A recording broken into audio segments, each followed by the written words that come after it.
Approchez, approchez! Et bienvenue au cinéma des curiosités. Je suis Stefou le Fou et aujourd'hui je vous parle du film Uzumaki. On regarde ça.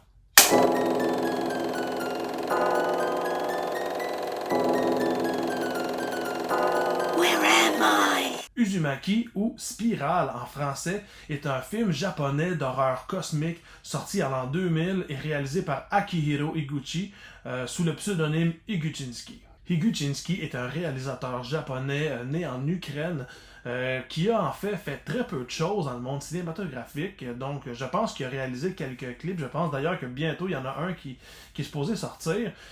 Mais dans le fond, à part avoir réalisé Uzumaki en l'an 2000, il a réalisé un téléfilm qui s'appelle Long Dream et il a réalisé aussi un film qui s'appelle Tokyo 10+1 en 2003. Et depuis ce temps-là, il est assez absent de nos radars. En tout cas, selon mes recherches.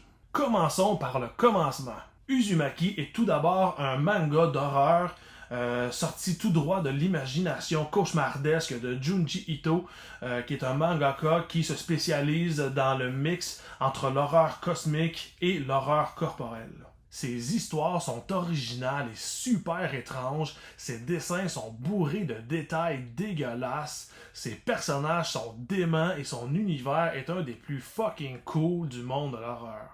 Je suis pas un très grand lecteur de manga. En fait, Junji Ito est le seul que je lis, mais je vous conseille vraiment de vous familiariser avec son travail.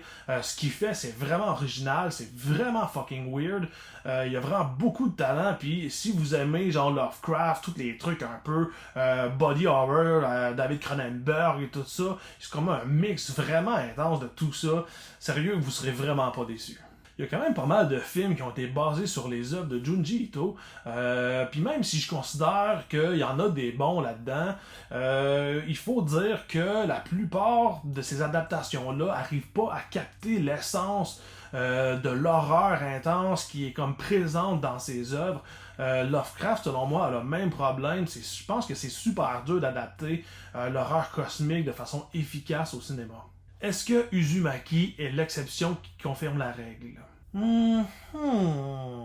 On suit l'histoire de Kirie, une jeune étudiante qui vit dans un village paisible du Japon.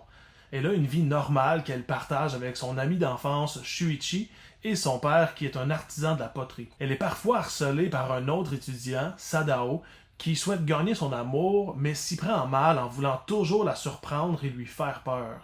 Les choses semblent aller assez bien, mais prennent soudainement une étrange tournure quand les gens deviennent obsédés et tourmentés par des spirales. Ça commence doucement, avec des spirales qui s'incluent dans le décor, comme dans cette scène si vous regardez en haut à gauche de l'image. Puis avec le père de Shuichi qui filme un escargot, amasse une collection d'objets spirales et qui trippe drôlement sur la bouffe. Mais lorsqu'un étudiant se jette en bas d'un escalier spiral et qu'un autre se transforme lentement en limace humaine, les choses se mettent à déraper rapidement. Kirie et Shuichi pourront-ils survivre à la malédiction des spirales? Un village hanté par des spirales. Ça peut sembler étrange, insensé et voire carrément stupide pour la plupart des gens. Mais c'est le parfait exemple qui illustre très bien ce qu'est l'horreur cosmique. Ce style, créé par l'auteur Howard Phillips Lovecraft, est dans sa définition un sous-genre de l'horreur qui met l'accent sur la terreur de l'inconnaissable et de l'incompréhensible, plutôt que sur le sang ou les éléments de choc. Un concept qui transcende la terreur ordinaire, englobant des phénomènes célestes insondables qui défient la logique humaine. Bref, c'est la peur de l'inconnu. Dans le fond, c'est des choses beaucoup plus grandes que nous, qui viennent du cosmos ou d'une autre réalité, en fait, qu'on n'est pas capable ou pas assez évolué pour comprendre. Donc, Junji Ito est un maître là-dedans, mais lui, il lie cette horreur cosmique à l'horreur corporelle, donc le body horror, qui est un sous-genre de l'horreur, où des gens se métamorphosent, se transforment, et c'est super graphique. Donc, il fait comme mélanger justement la peur de l'incompréhensible avec notre propre corporalité. Puis les spirales, c'est pas vraiment épeurant, right? Ben, ça dépend comment on le prend. Si on mélange ça avec la psychologie humaine, ça peut donner des moments très intéressants. Par exemple, le moment où la mère de Shuichi est profondément terrorisée par des spirales elle se rend compte que ses empreintes digitales sont en forme de spirale.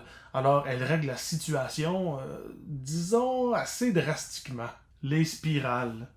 Délicieux jusqu'au bout des doigts. Selon moi, l'horreur cosmique peut se diviser en deux formes de folie. 1. L'étrangeté. 2. La terreur. 1. Est-ce que le film Uzumaki est étrange? Savoureusement étrange. Le film utilise tout ce qu'il peut pour être le plus anormal possible. Le scénario ne suit pas le modèle traditionnel à 3 actes. L'image qui contient l'espèce de ton verdâtre super intense.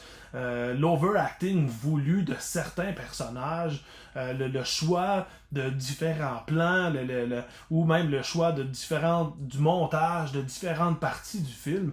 Donc tous ces éléments-là, toutes ces techniques-là qui sont utilisées ne sont pas répétées dans le film, on les voit une fois, puis ça change toujours, donc on est toujours surpris par la technicalité du film, de ce qu'il peut nous apporter pour nous maintenir dans cet état d'étrangeté. Je donne un exemple, là, comme à la fin, dans le fond, on voit des photos de personnages et leur destin, qu'est-ce qui leur est arrivé. Donc on voit l'espèce de photo, puis il y a une caméra un peu weird qui se déplace sur les personnages pour nous montrer leur destin. Donc on est toujours surpris par ce que le film nous apporte. Toutes les thématiques et les techniques utilisées vont vraiment main dans la main.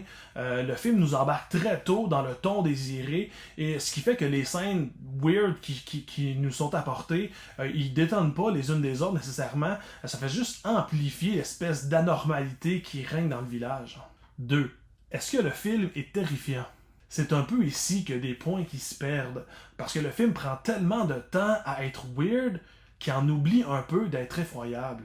Le manga est quand même assez long et il y a beaucoup d'événements, beaucoup de personnages dans les différents chapitres, et le film essaie vraiment très fort d'être le plus fidèle possible en incluant le plus d'histoires secondaires qu'il peut.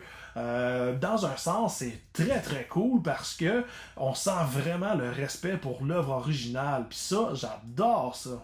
Mais en même temps, il n'y a pas le temps d'amener toutes ces histoires-là à terme et de faire ressortir la menace et ce qui est horrifique dans chacune d'elles. Je donne un exemple, mais pour ça, j'ai besoin de mon oreille spoiler. Donc si tu veux pas entendre ces spoilers, avance la vidéo jusqu'à temps qu'elle disparaisse. Dans le film, Sadao, celui qui harcèle Kirie, lui fait toujours faire le saut. Kirie le rejette à chaque fois et à la fin, il décide de se jeter devant une voiture et se fait frapper. Il s'enroule autour de la roue. L'effet est magnifique. Mais si on compare au manga, dans le chapitre Jack in a Box, Sadao l'effraie aussi sans arrêt. Il se jette également devant une voiture. Par contre, plus tard, Kirie et Shuichi vont au cimetière et Sadao s'éjecte de sa tombe et commence à sauter vers les personnages et perd des membres. Puis il commence à rebondir sur le spring de la suspension de la voiture, resté coincé dans son corps et qui est fait, bien sûr, en spirale. Il ressemble donc vraiment à un Jack in a Box. Au revoir l'oreille!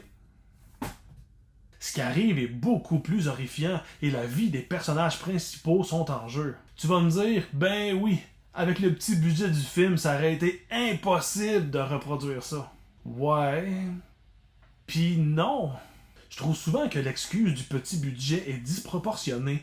Des fois, avoir un petit budget te pousse à être ultra créatif, à bien utiliser ton argent, les plans de caméra, puis ton montage pour vendre quelque chose qui serait absolument dégueulasse en CGI. Prenons par exemple le film Dawn of the Dead de George Romero. Cet effet qu'on voit là est simple, réaliste, efficace. Il fait la job.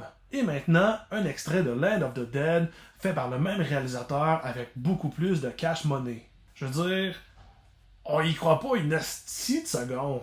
Selon moi, la créativité humaine n'est pas liée au budget. Puis même si il voulait pas, mettons, tourner cette façon-là, il aurait pu inventer une autre façon de ramener Sadao pour qu'il soit menaçant et qu'il soit dangereux pour la vie des personnages. Ça aurait été aussi efficace. Les personnages principaux, Kirie et Shuichi, sont jamais vraiment en danger réel. Ils ont plus un rôle d'observateur passif des événements weird qui les entourent. Donc ils n'ont jamais de menace dans l'immédiat, sauf à une scène à la fin du film, mais ça arrive très tard, ça dure vraiment pas longtemps, ce qui fait que c'est un petit peu inefficace. Le film, bien qu'il aborde plein d'éléments vraiment malades du manga, pousse pas son horreur assez loin. Est-ce que le film est quand même une bonne adaptation? Bizarrement, je pense que oui. Je pense qu'il peut être une très bonne introduction au monde de Junji Ito et que ça vaut la peine de commencer par lui avant de plonger plus profondément dans la spirale. Puis si jamais ça vous intéresse pas de lire le manga original, ça vous fait quand même une histoire vraiment bizarre à vous mettre sous la dent. Parce que dans le fond, pour moi, un film d'horreur n'est pas obligé d'être absolument effrayant pour être bon. Il n'y a pas besoin d'être épeurant pour être catégorifié horreur. C'est pas ça que je dis. Parce que il y a des films d'horreur qui sont juste étranges, il y a des films d'horreur qui sont intrigants, qui ont un suspense. Mais on n'est pas obligé de faire le saut pour que ça soit considéré bon. C'est juste que, connaissant le matériel original, l'espèce de terreur, de folie qui existe dans l'œuvre originale, c'est dommage de voir un peu le film passer un petit peu rapidement là-dessus, en surface de cette notion-là. Donc, c'est un peu ce que je voulais dire. Uzumaki est un bon film qui se veut hyper original, puis qui est divertissant pour ce qui est. C'est juste qu'il aurait tellement pu être meilleur encore. Mais plus j'y pense, plus je me dis que le manga serait vraiment mieux adapté en télésérie. Il y a aussi eu une adaptation en animé en 4 épisodes qui est sortie. Je pense qu'il est juste disponible sur internet, du moins je ne l'ai pas vu ailleurs. Mais les critiques sont absolument désastreuses, sont vraiment mauvaises. Donc je vais le regarder éventuellement. Mais j'ai vraiment pas beaucoup d'espoir. Pis toi, t'en penses quoi du film? Merci d'avoir visité le cinéma des curiosités. Si vous avez apprécié votre visite, un like, un commentaire, un partage, un abonnement, c'est toujours apprécié. Que l'étrange soit avec vous et avec votre folie. Et à la prochaine!